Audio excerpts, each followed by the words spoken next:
Shalom, shalom, shalom. I want to give all praises to Yahweh, Bahasham, Yahweh Shai, Bahasham, Rakah, Kodash. Double honors to the apostles and, well, I can't because I'm not a part of a GMS or affiliate camp. But,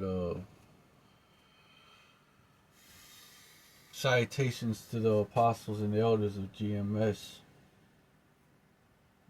who, well, and shalom and salutations and shalom to the apostle.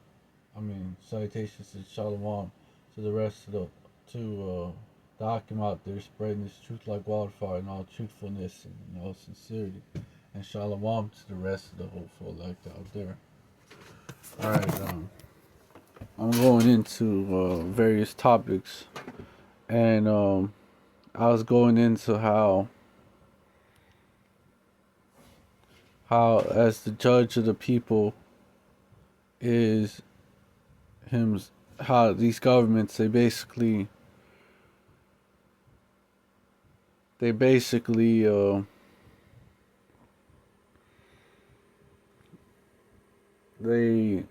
set the basically they set the vibe that everybody is on and shit.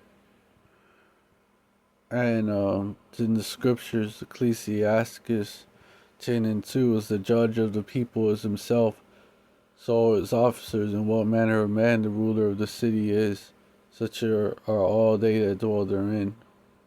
And this is how an unwise king destroys his people. Because I was going into how America is going to be destroyed because of the actions of the government, but also the people, the actions of the people as well. But really, you know, goes back to how the judge of the people is. Basically the elites through their puppet leaders, through the president, and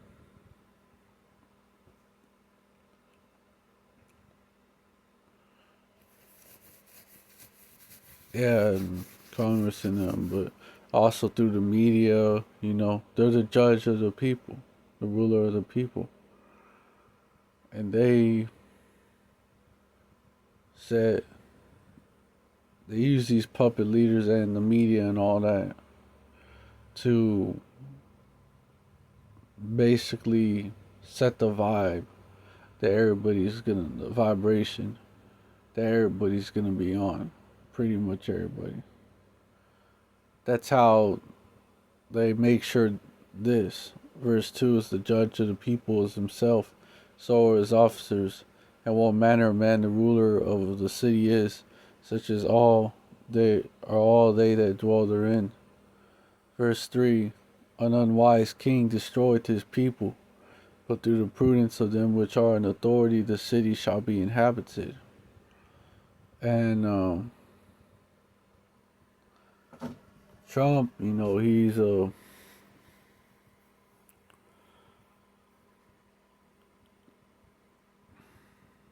well, Esau, he's that unwise king, that destroyed his people. But through the prudence of them which are in authority, the city shall be inhabited.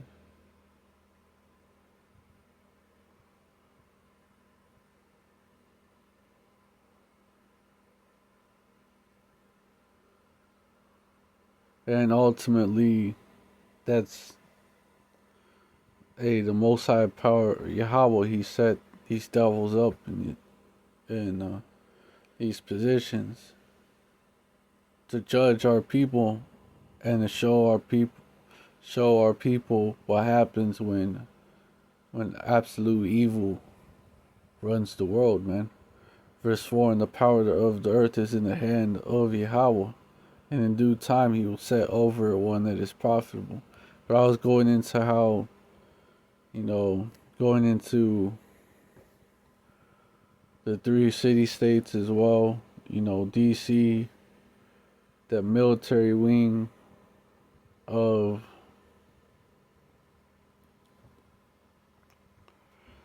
the military wing of this system, this beast system, and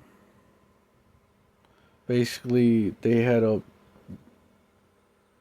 it's basically the United States corporation where its headquarters is at. It's in D.C. And the Act of 1871 created the United States Corporation, and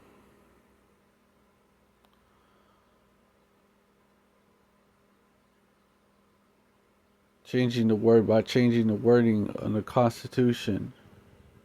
And you look at how it's all set up in the Constitution and how they changed the wording of it.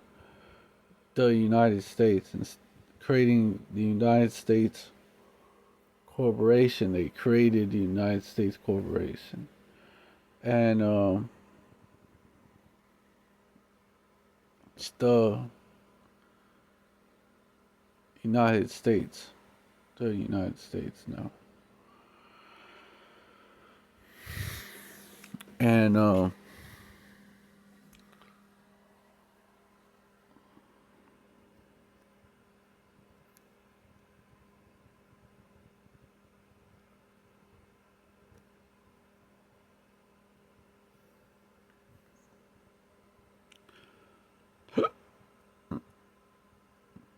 excuse, excuse. And then of course you have the Federal Reserve banking system, which is a private bank with private shareholders, and that's how linked up to the Rothschilds, because they're the eventual shareholders of all these banks that are shareholders of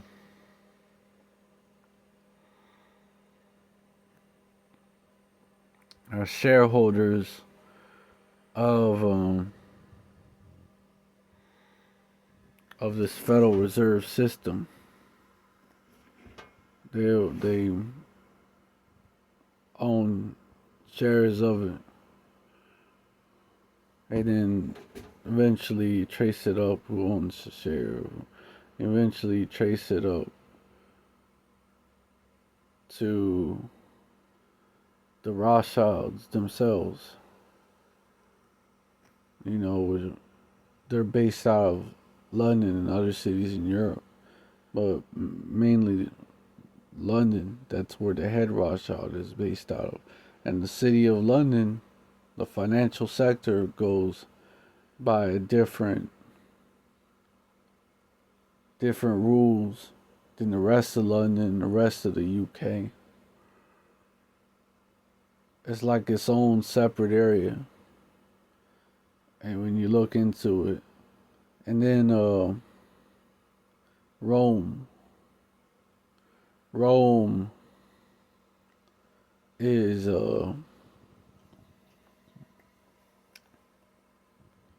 where the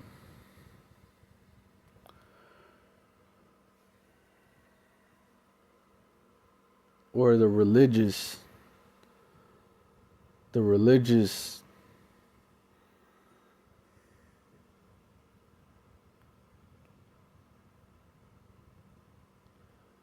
sector, the religious wing, the religious part of this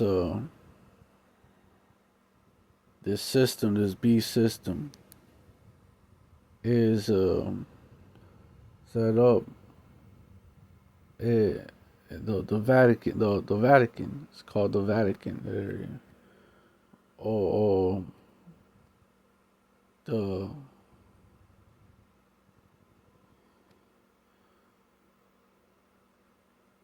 the Vatican City, or the Holy See. That's what it's also called on the maps. And It's where the Pope is at, and behind the regular Pope, you got the Black Pope, and Revelation, Revelation chapter 16, verse 13 actually talks about these three city states that govern, that basically rule the world, man. Revelation 13, 16, and 13. And I saw three unclean spirits like frogs come out of the mouthpiece, the spokespeople of the dragon, and out of the mouth of the spokespeople of the beast, and out of the mouth the spokespeople of the false prophet. And the false prophet's the Vatican. The beast, that's NATO and EU, which who's the woman, the whore that sits upon the sits upon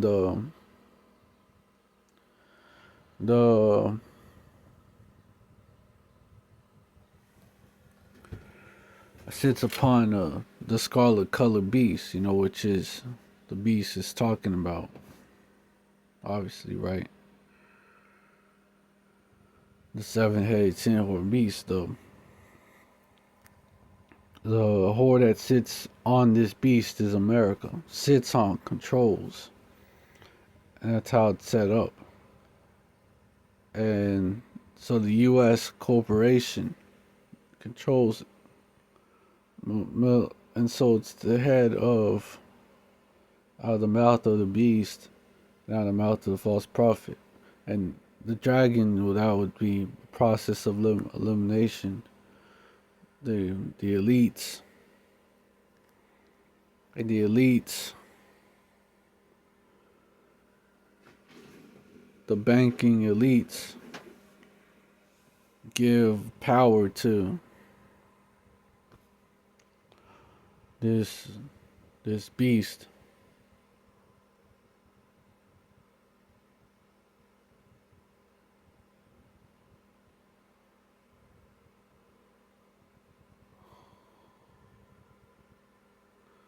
Out of the mouth of the beast, out of the mouth of the dragon. So the dragon, let's look that up. Dragon. I mean, and it's in Revelation.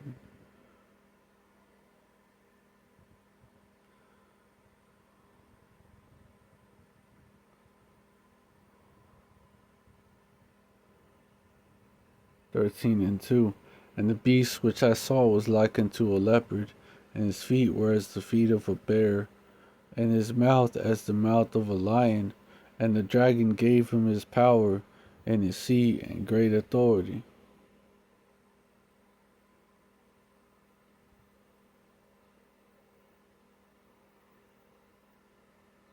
And it's talking about this beast. And I stood upon, verse 1, and I stood upon the sand of the sea, and I saw a beast rise up out of the sea, having 7 heads and 10 horns, and upon his horns 10 crowns, and upon his heads the name of blasphemy. Verse 2, and the beast which I saw was likened to a leopard, and his feet were as the feet of a bear, and his mouth as the mouth of a lion. And the dragon gave him his power and his seat and his great authority.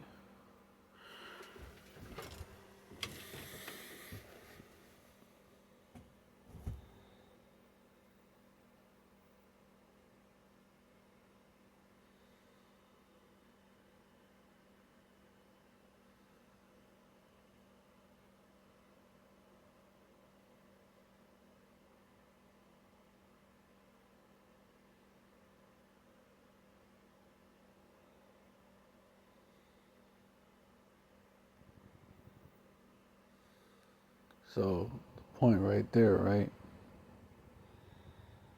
So, Revelation 13, 16, and 13, it goes back to that. The dragon is what gives this beast system its power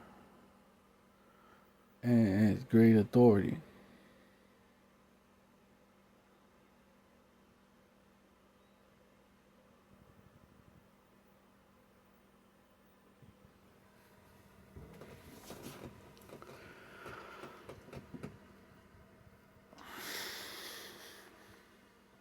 The dragon is also described as Rome.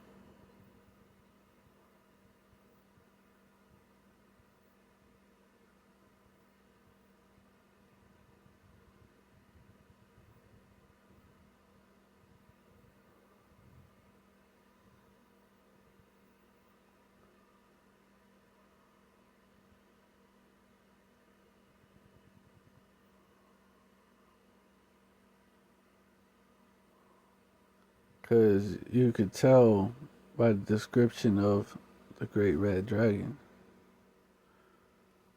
Verse 3, Revelation 12 and 3. And there appeared another wonder in heaven, and behold, a great red dragon, having 7 heads and 10 horns and 7 crowns upon his head.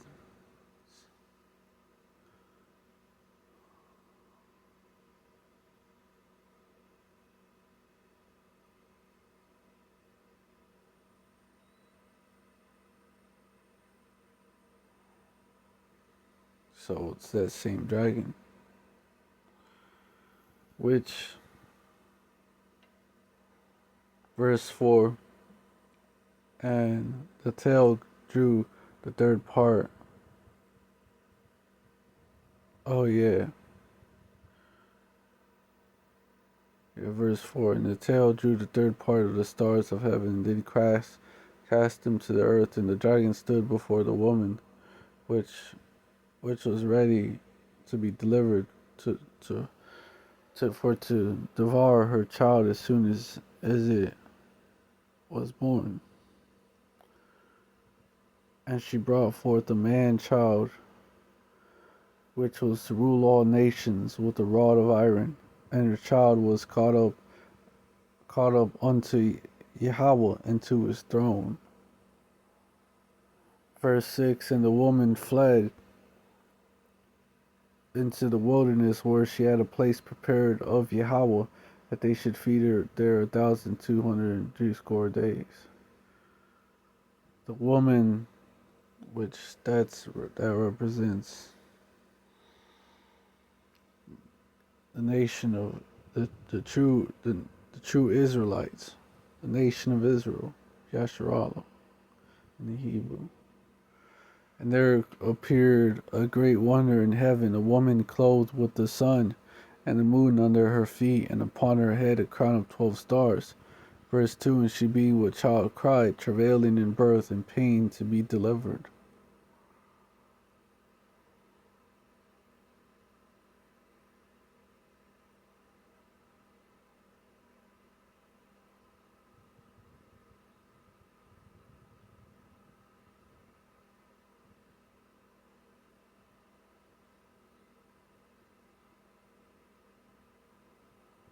So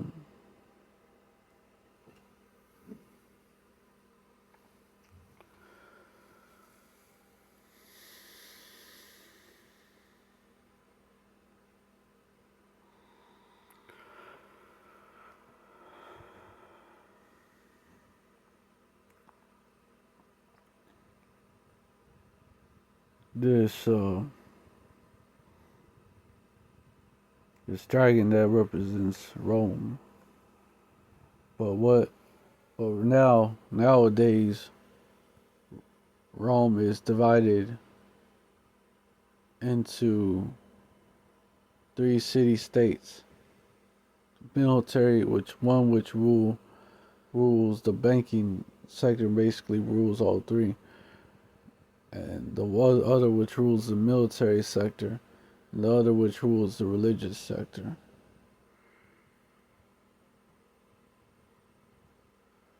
And what's going on is Trump, he already made his move on Venezuela, and he's feeling himself getting ready to go to war in Iran.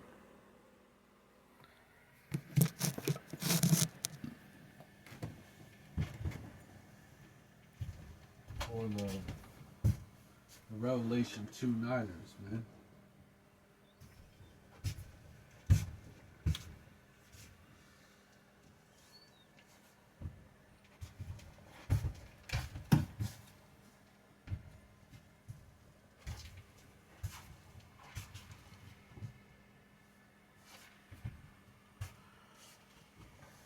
For the least of the flock.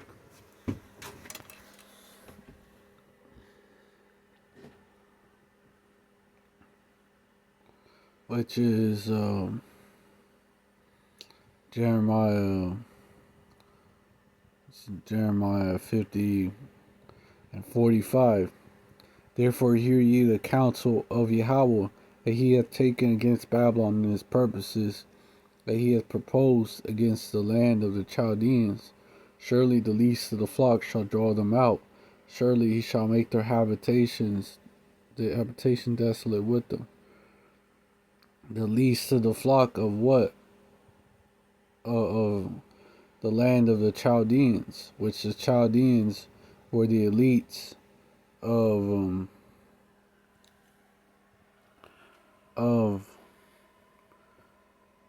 basically of Babylon.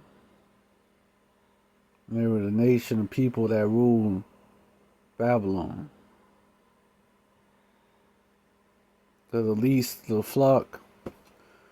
Modern day Chaldeans, what? These Edomites, these devils, especially the elites. And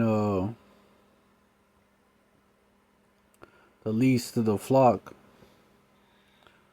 represents these small hatters over there that ain't the real, that claim to be the Jews, claim to be the JOOs, the imposter wannabes, man.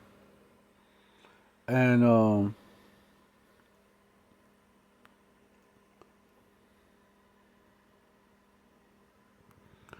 they're drawing this place. They're drawing Babylon, and they're drawing. I'm gonna show you same prophecy about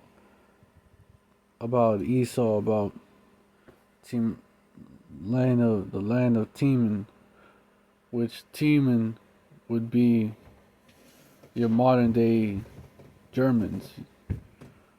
You know, they're those people that come from Teman, known as the wise men of Teman. And when you go into all these sciences that the German came from Nazi Germany, they were taken to, when Nazi Germany was defeated, these scientists via Operation Paperclip were taken to the United States. Half of them to the United States and half of them went to the Soviet Union to develop what? The nuclear bombs and other technologies that the United States and the Soviet Union was gonna use. But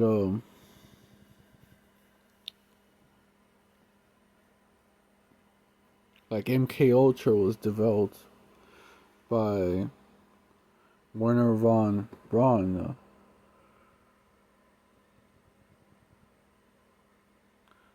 which was a Nazi scientist. But the least the flock is drawing these devils into the land of the Chaldeans. Surely the least of the flock shall draw them out. Surely he shall make their habitation desolate with them.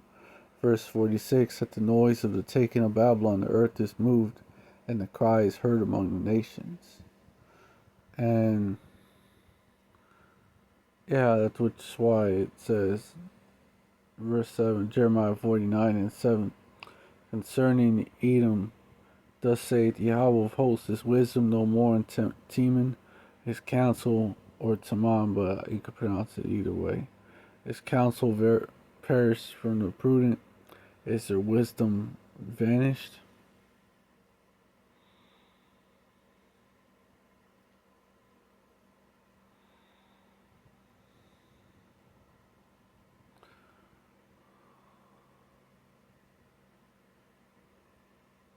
Verse 20. Therefore hear the counsel of Yahweh that he had taken against Edom, and his purposes that he had proposed against the inhabitants of Teman. Surely the least of the flock shall draw them out. Surely he shall make their habitations desolate with them. So the inhabitants of Teman today,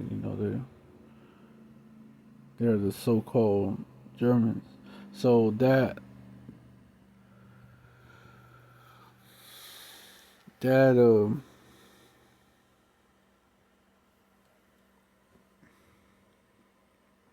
is really talking about these EU, NATO countries.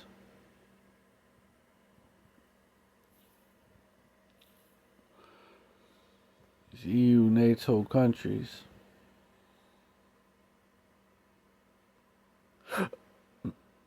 Because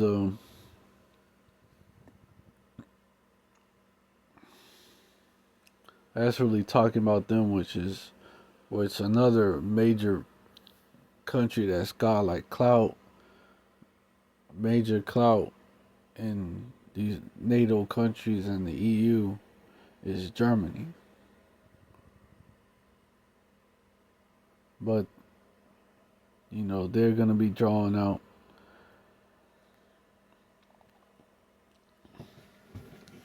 And then they're gonna turn against this beast system.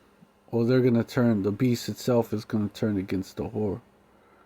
Which is in Revelation chapter 17 verse 16.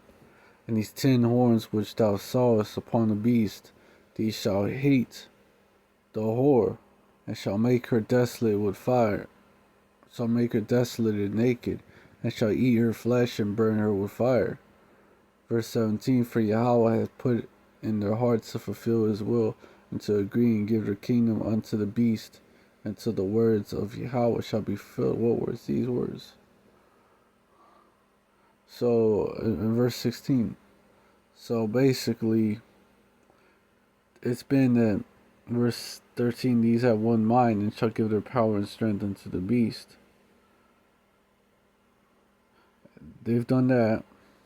No, I'm going to leave that there.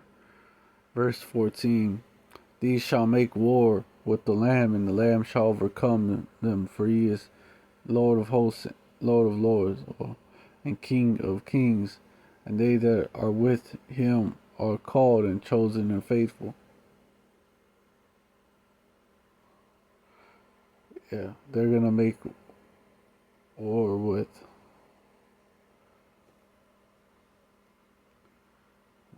Yahweh Shai. When they're gonna make war with the elect. Verse 15, he saith unto me, the waters which thou sawest, where the whore sitteth, are peoples and multitudes and nations and tongues. Verse 16, and the 10 horns which thou sawest upon the beast, these shall hate the whore, and shall make her desolate and naked, and shall eat her flesh and burn her with fire. Verse 17, for Yahweh hath put in their hearts to fulfill his will, and to agree, and to give their kingdom unto the beast, until the words of Yahweh shall be fulfilled. Verse 18, and the woman which thou sawest is that great city, which could be a piece of land, which is like, let's see, it's like got that power, that clout, which reigneth over the kings of the earth. But also I brought out how it's divided into city states, and the city of London is where basically the elites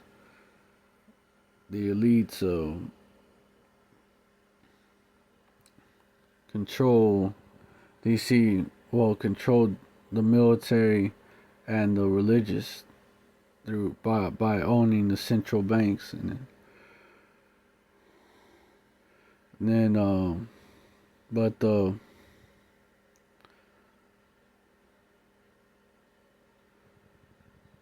it's really talking about DC, and it's talking about the United States and the states that are part of that franchise, that are franchises of this United States corporation, because that's what run NATO and the beast system, how it's set up. That's what run NATO and the EU, which is the 10-horn beast. 7 heads, 10 horns.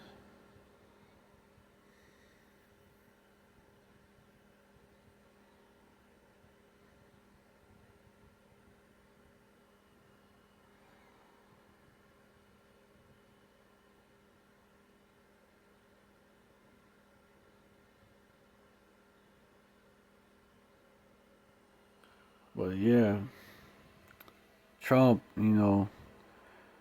he's the latest puppet that the elites have put in there. And he's really gonna cause this to happen, because right now Denmark is beefing with the Denmark and the U.S.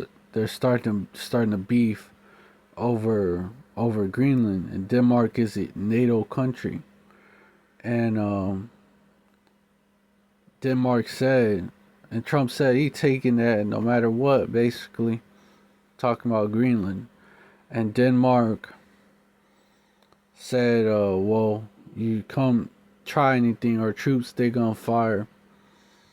They told their troops to fire, like on site, like to fire as soon as they arrived, fire on them, basically. The Danish troops. And Trump really wants Greenland. Let's get this. Greenland rare earth.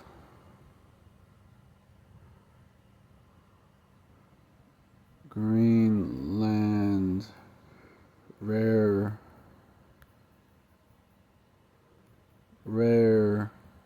earth minerals map. This is why they want Greenland. This is why Trump wants Greenland. This is why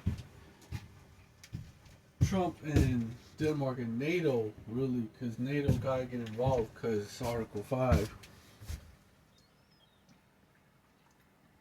Germany already said they standing with Denmark.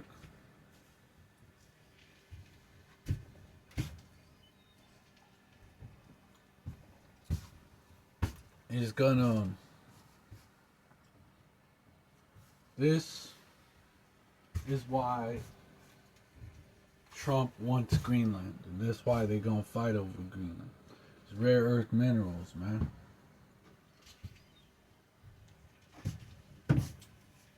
That are up in Greenland. Rare earth minerals.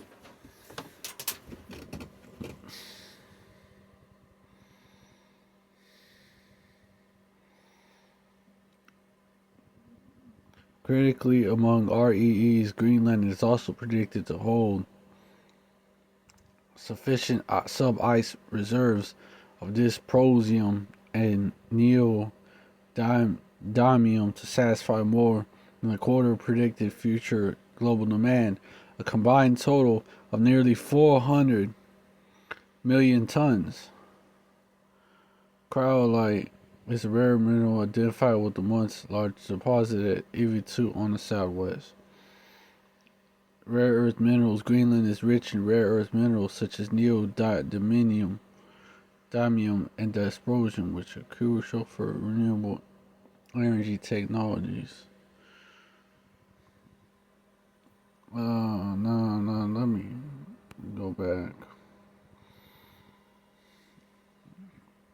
Slakia. I was gonna open something. Fuck, dude.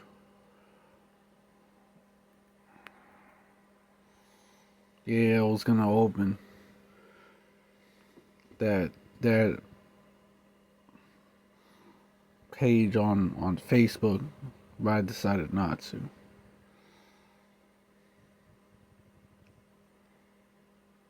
Rare earth minerals. Yeah.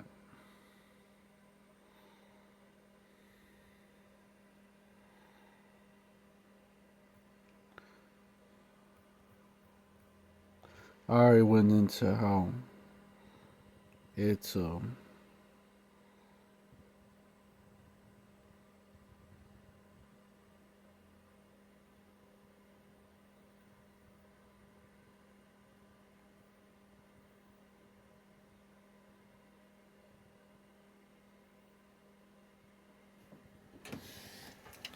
I went into how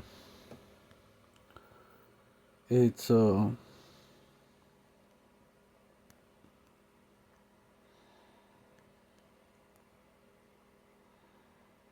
what you call it? It's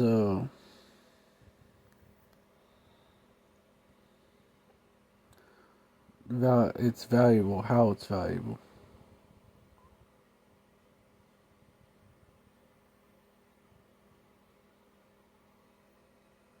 Yep.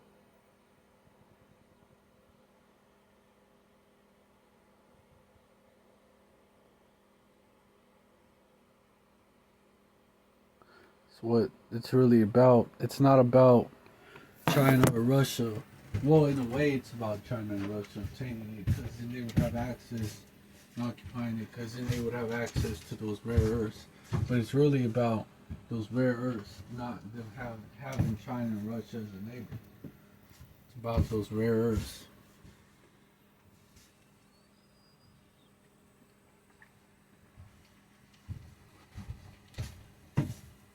Just like Venezuela was about oil, and about having a Rothschild central bank over it. Rothschild, the bank. Let me do something. The bank, the Rothschild and Company and Co. They're in charge of rebuilding Venezuela.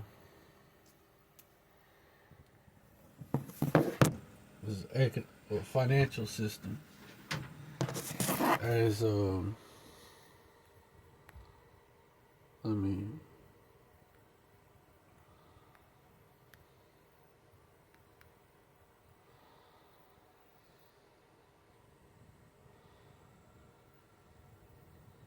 skip that.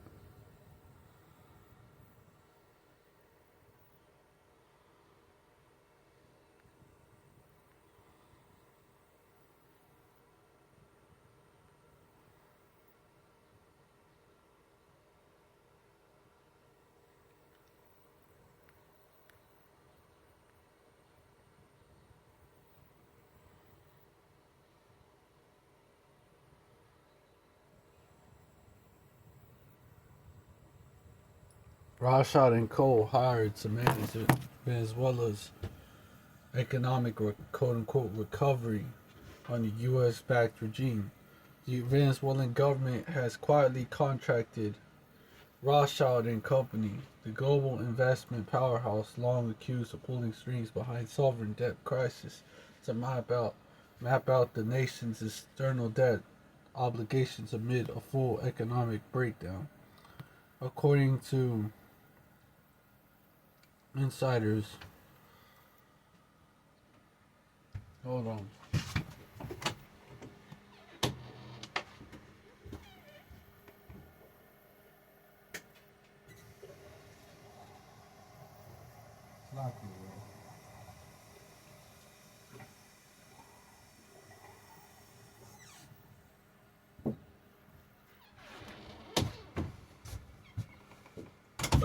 According to insiders, Rothschild's job is not simply keeping.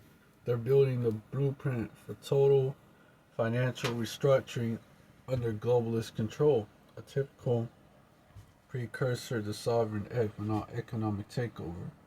Venezuela owns hundreds of billions of dollars to foreign bondholders, state creditors, amount of liabilities that has crippled Caracas for years. This includes sovereign bonds and PDVSA. Debt that has been in default for over 6 years.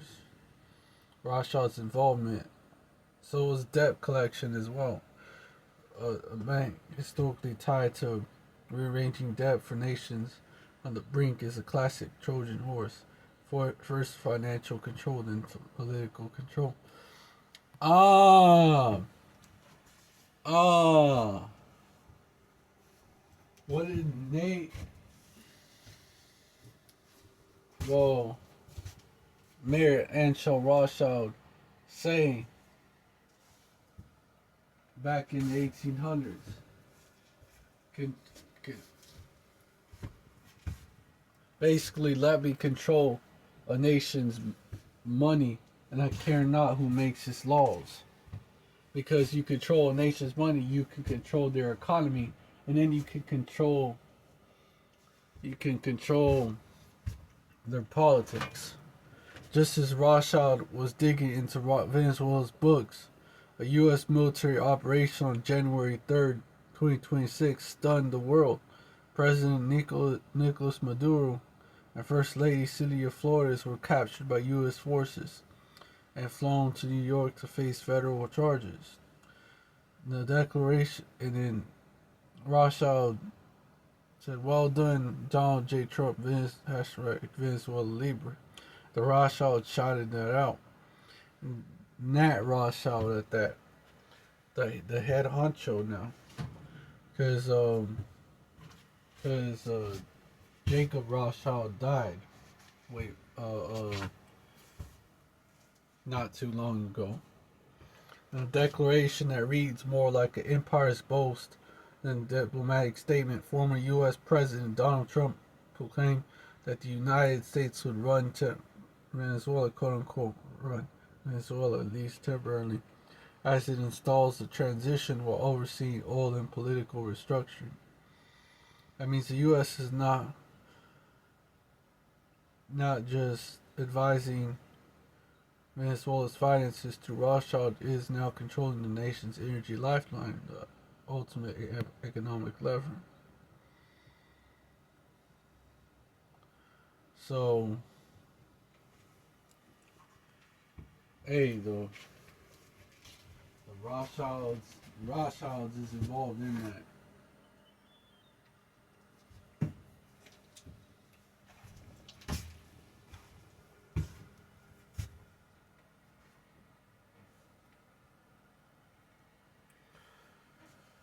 And and Maduro wasn't playing ball, man.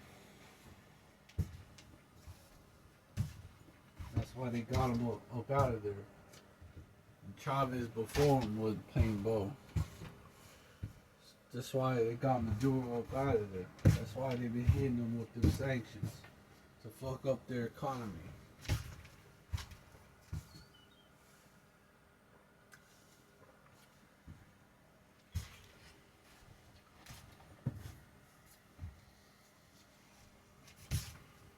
So it was also a huge debt collection.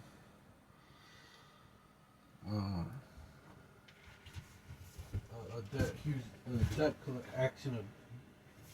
huge action of debt collection. They used our military to go in there and invade, capture Maduro. But that's only half. That's only half the.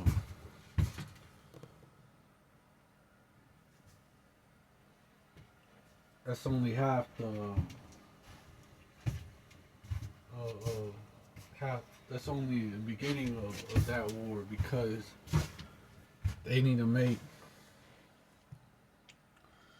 Let me get this. Exxon. Venezuela uninvestable.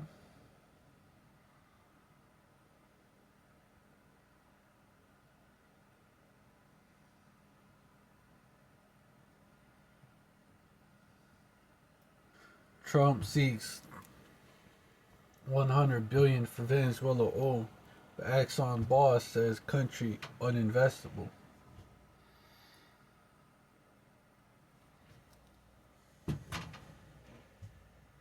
U.S. President Donald Trump has asked for at least 100 billion in oil industry spending from Venezuela, but received a lukewarm response at the White House as one executive warned that the South American country was currently quote unquote uninvestable. Bosses of the biggest U.S. oil firms who attended the meeting acknowledged that Venezuela sitting on vast energy reserves represented an enticing opportunity, but they said significant changes would be needed to make the region an attractive investment. No major financial commitments were immediately forthcoming. Trump has said he will unleash the South American nation's oil after U.S. forces seized its leader, Nicolas Maduro, in the January 3rd raid on his capital. One of the things the United States could tell this will be even lower energy prices, Trump said in a Friday meeting at the White House. But the oil bosses presented expressed caution. Exxon's chief executive Darren Woods said, quote unquote, we have had our assets seized there twice, and so you can imagine re-enter the third time would require some pretty significant changes from what we've historically seen and what is currently the state. Today it's an investable, quote unquote.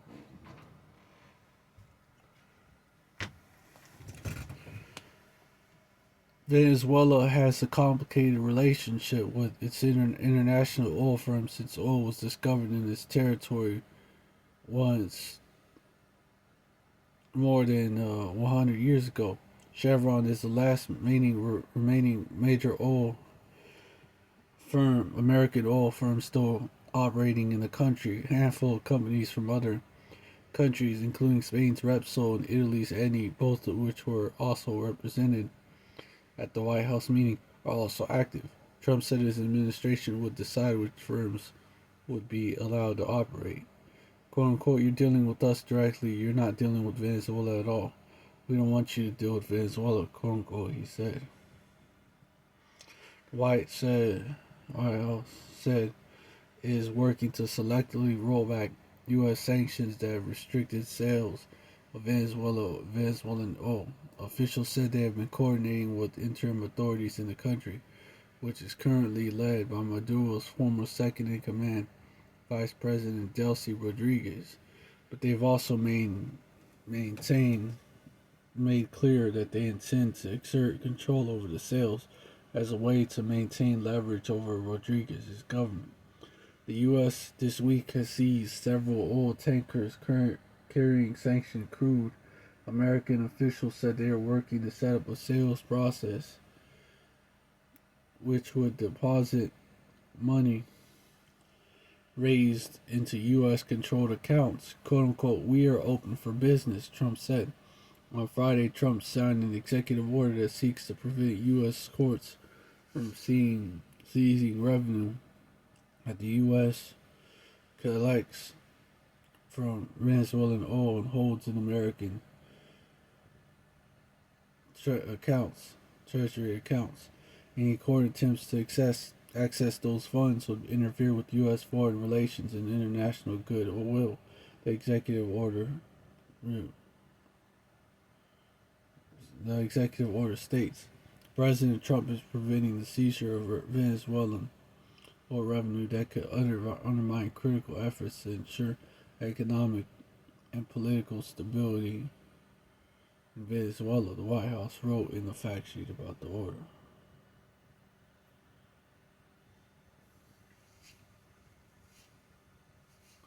Venezuela's oil production has been hit in recent decades by disinvestment and mismanagement, as well as U.S. sanctions. At roughly 1 million barrels per day. The country accounts for less than 1% of global supply. Chevron, which accounts for about a fifth of the country's output, says it expects to bolster its production, building on its current presence. Exxon said it was working to send in a technical team to assess the situation in the coming weeks.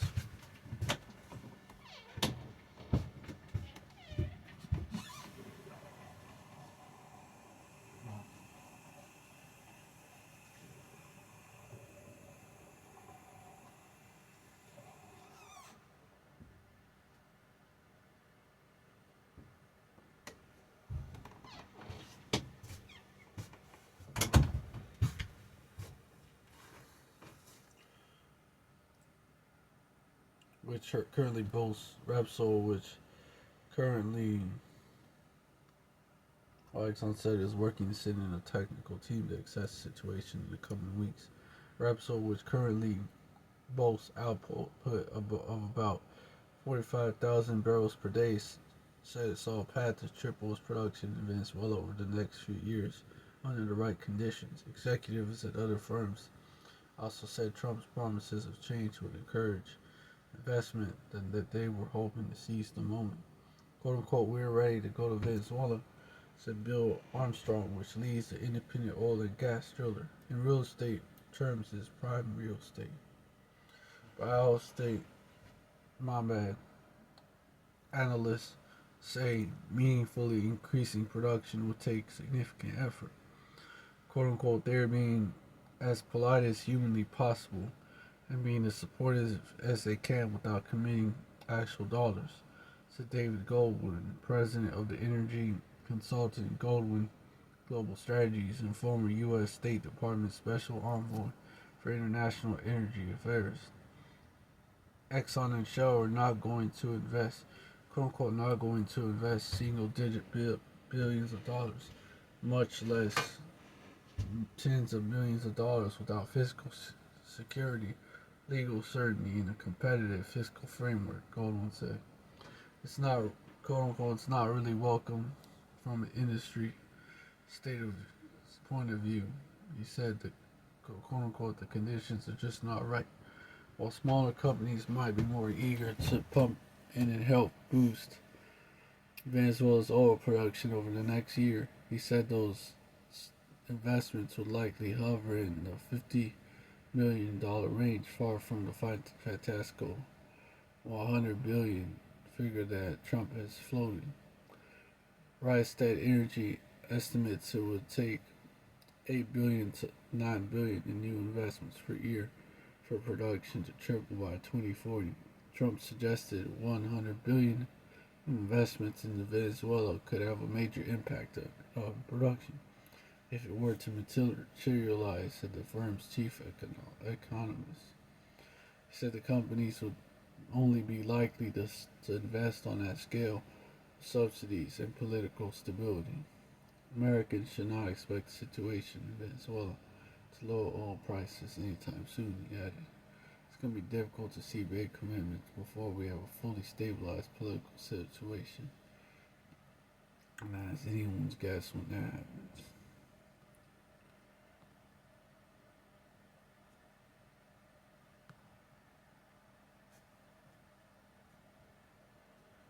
But yeah,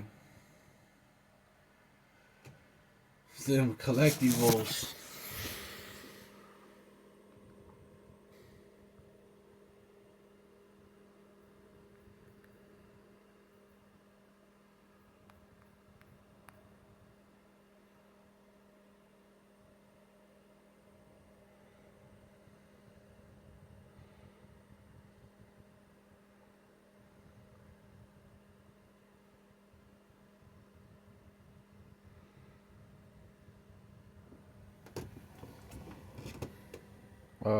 They ain't taking this lightly, man. U.S. urges citizens to flee Venezuela amid reports of paramilitaries. State Department says armed collectivos, quote unquote, appear to be setting up roadblocks and searching vehicles for Americans. The United States has urged its citizens to leave Venezuela immediately amid reports that armed paramilitaries are trying to track down U.S. citizens. 1 week after the capture of the South American country's president, Nicolas Maduro, and the security alert sent out on Saturday, the State Department said there were reports of armed members of pro-regime militias known as colectivos setting up roadblocks and searching vehicles for evidence that the occupants were U.S. citizens or supporters of the country. U.S. citizens in Venezuela should remain vigilant and exercise caution when traveling by road, quote unquote, the alert added, urging citizens to depart immediately now that some international flights from Venezuela have restarted.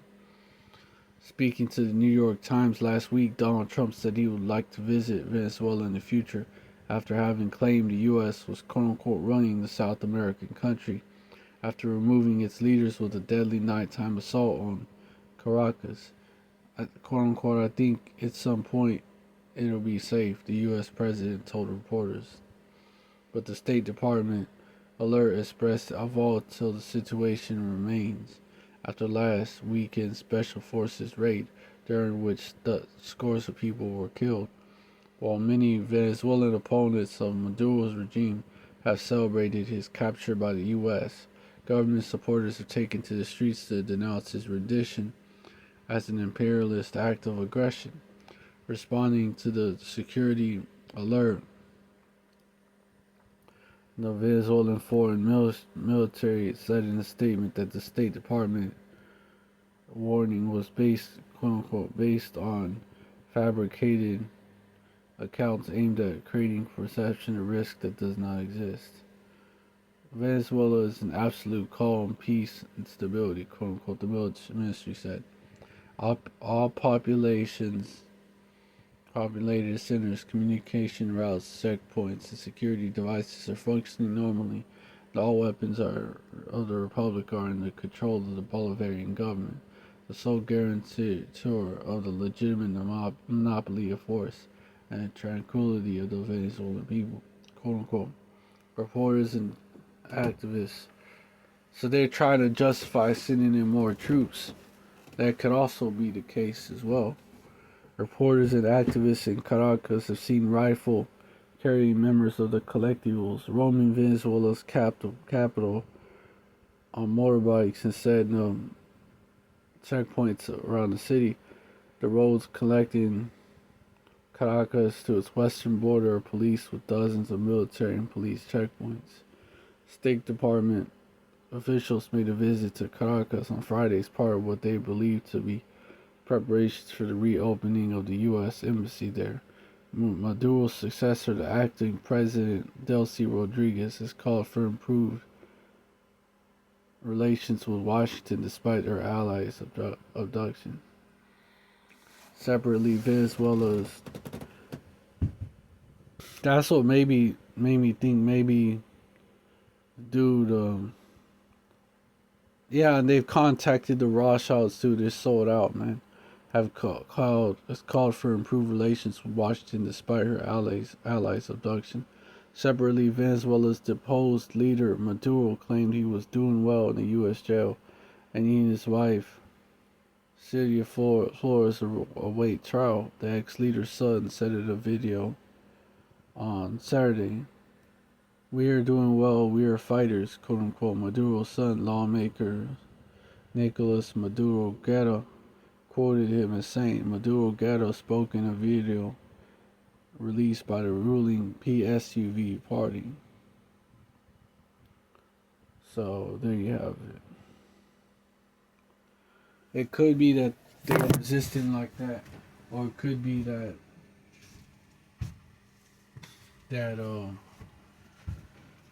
that the U.S. is trying to create justifications for intervention, but they said it was uninvestable because the Exxon said it was uninvestable because their assets have been seized from Venezuela, and by Venezuela in the past. But if they saying the U.S. is gonna run the show there. So what's gonna happen is the U.S. might end up sending more troops down there to battle the collectibles.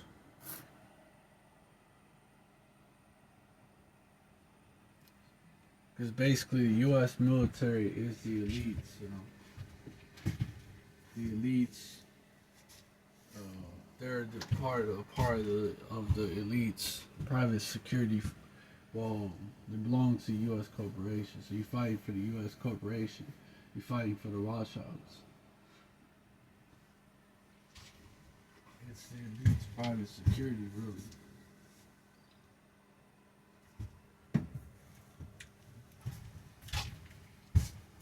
But yeah, I hope this video was edifying.